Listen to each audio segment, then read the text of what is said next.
से नाराज होकर के जियो। जिंदगी बस कुछ पलों की है, सबको खुश रखो और खुश होकर के जियो। पांच तत्व का पुतला प्राणी सूरत सबकी न्यारी, कलाकार है कैसा भगवान उससे दुनिया हारी। जैसी करनी वैसी भरनी कर ले सुंदर काम, रे मन अब तू चेत जा भजले हरि का नाम। जिंदगी मिली है तो कुछ करके दिखाओ, जिंदगी मिली है तो कुछ करके दिखाओ। वक्त अगर खराब है तो उसे बदल के दिखाओ। मित्र वही जो भीड़ में खोने ना दे, और लक्ष्य वही जो रात में सोने ना दे। जिसकी गति और मति सत्य की होती है, उसका रथ आज भी श्री कृष्ण चलाते हैं। जिन खेतों में बारिश नहीं होती वहाँ की फसलें खराब हो जाती हैं, और जिन घरों में धर्म संस्कार नहीं होते वहाँ की नस्लें खराब हो जाती हैं। हमारे जीवन में 7 सुख होते हैं, और वो 7 सुख कौन कौन से सुख होते हैं? पहला सुख निरोगी काया, दूजा सुख घर में माया, तीसरा सुख कुलवंती नारी, चौथा सुख पुत्र हो आज्ञाकारी, पांचवा सुख स्वदेश में वासा, छठवा सुख राज हो पासा, सातवां सुख संतोषी जीवन, ऐसा हो तो धन्य हो जीवन। हाँ? आवत ही हर शय नहीं, नैनन नहीं स्नेह। आवत ही हर शय नहीं, नैनन नहीं स्नेह। तुलसी तहा न जाइए कंचन बरसे में। कि जिस स्थान या जिस घर में आपके जाने से लोग खुश ना होते हो, और उन लोगों की आंखों में आपके प्रति प्रेम और ना ही स्नेह हो, तो वहाँ हमें कभी नहीं जाना चाहिए, चाहे वहाँ धन की वर्षा क्यों ना होती हो। हाँ? यदि किसी बच्चे को उपहार ना दिया जाए तो वह थोड़ी देर रोता है, पर संस्कार ना दिया जाए तो जीवन भर रोएगा। शिक्षा कहीं से भी प्राप्त की जा सकती है, लेकिन संस्कार हमेशा घर से ही मिलते हैं। कुदरत यानी भगवान ने हमें आनंद ही आनंद दिया है, दुख तो हमारी खोज है। तीर को आगे छोड़ने से पहले पीछे खींचना पड़ता है। ठीक उसी प्रकार अच्छे दिनों के लिए बुरे दिनों से लड़ना पड़ता है। गति के लिए चरण और प्रगति के लिए आचरण बहुत जरूरी है। रिश्ता गहरा हो ना हो, परंतु भरोसा गहरा होना चाहिए, क्योंकि गुरु श्रेष्ठ वही जिसकी प्रेरणा से किसी का चरित्र बदल जाए, और मित्र श्रेष्ठ वही जिसकी संगत से रंगत बदल जाए। भरोसा सब पर कीजिए, लेकिन संभल कर, क्योंकि कभी कभी खुद के दांत ही जीभ को काट लेते हैं।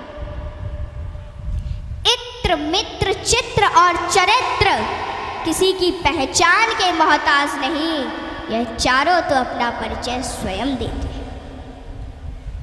जीवन में जो कुछ भी करो पूर्ण समर्पण के साथ करो।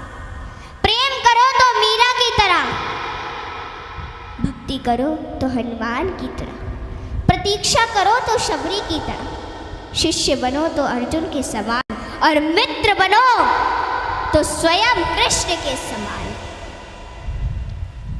आर्थिक स्थिति कैसी भी हो, खुश रहने के लिए मानसिक स्थिति का मजबूत होना जरूरी है। रावण जब मृत्यु शैया पर था, तब उसने श्री राम जी से एक बहुत ही अच्छी बात कही कि मैं तुमसे हर मामले में बड़ा हूँ, उम्र में, बुद्धि में, बल में मेरा कुटुंब भी तुमसे बड़ा है, धन दौलत में भी मेरा राज्य तुमसे बड़ा है, फिर भी मैं हार गया और तुम जीत गए। जानते हो क्यों?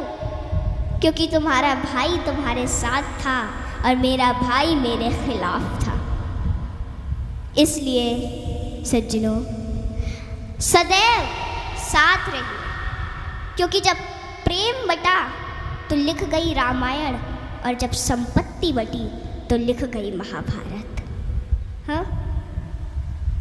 इसलिए अपने अपने घर में, भाई भाई में हमेशा साथ रहिए। भाई भाई का रिश्ता भगवान ने विपत्ति बांटने के लिए बनाया था, लेकिन यह तो संपत्ति बांटने तक ही सिमट कर रह गया। जब बिना भाई के रावण हार सकता है, भाई के साथ प्रभु श्री राम जी जीत सकते हैं, तो हम और आप किस घमंड में हैं?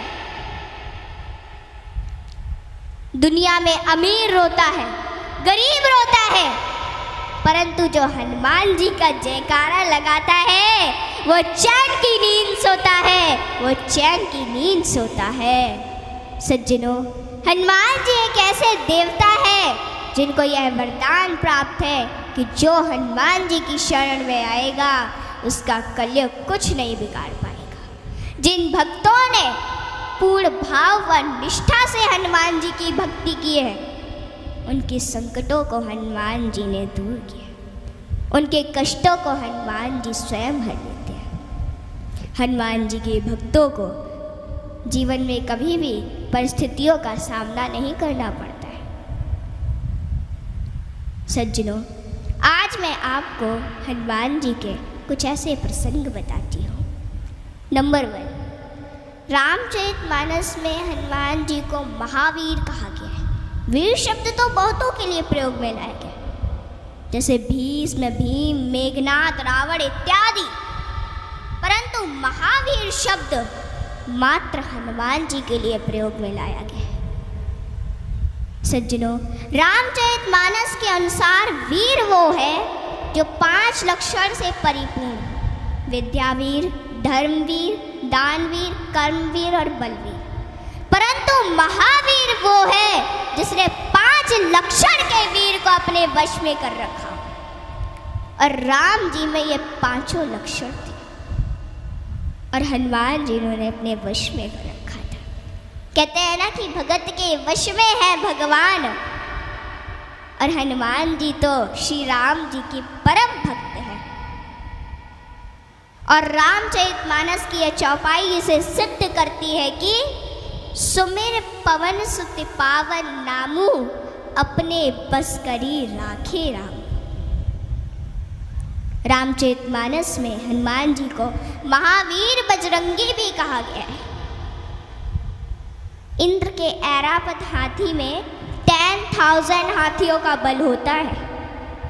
ऐरावत में कितने 10,000 हाथियों का बल होता है ऐरावत में। दिक्पाल में 10,000 ऐरावत जितना बल होता है, और इंद्र में 10,000 दिक्पाल जितना बल होता है। परंतु हनुमान जी की सबसे छोटी उंगली में 10,000 इंद्र का बल होता है। माताओं बहनों, हनुमान जी में इतना बल उनके आजीवन ब्रह्मचर्य पालन के कारण था। नंबर 2, एक बार हनुमान जी से प्रसन्न होकर माता सीता ने उन्हें हीरो का एक हार दिया और बाकी सेवकों को भी रतन जड़े आभूषण दिए। हनुमान जी ने उस हार को ले लिया माता से, और फिर उस हार के प्रत्येक हीरे को निकाल कर और घुमा घुमा कर देखने लगे, और फिर उन्हें चबा चबा कर जमीन पर फेंकने लगे। यह देखकर माता सीता को थोड़ा क्रोध आ गया, और माता सीता तुरंत हनुमान जी से बोली कि हनुमान, ये आप क्या कर रहे हैं? इतने मूल्यवान हार को आप नोच खसोट कर नष्ट कर रहे हैं, नीचे फेंक रहे हैं। तो अश्रुपूरित नेत्रों से हनुमान जी बोले कि माते, मैं तो केवल इन रत्नों को खोलकर यह देखना चाहता था कि इनमें मेरे प्रभु श्री राम और माता सीता बसते हैं अथवा नहीं। आप दोनों के बिना इन पत्थरों का मेरे लिए क्या मूल्य है? वहाँ पे खड़े बाकी सेवक भी ये सभी घटना देख रहे थे, और वे तुरंत बोले कि हनुमान, यदि इस निर्जीव वस्तु में श्री राम नहीं तो श्री राम कहाँ है? हनुमान जी ने कहा कि श्री राम तो मेरे हृदय में बसते हैं, और इतना कहते ही उन्होंने अपनी छाती चीर डाली, और सज्जनों, माता सीता सहित सभी सेवकों को हनुमान जी के हृदय में प्रभु श्री राम के दर्शन। बताओ, भगवान हम सभी के हृदय में विद्यमान हैं, इन्हें कहीं बाहर खोजने की आवश्यकता नहीं है।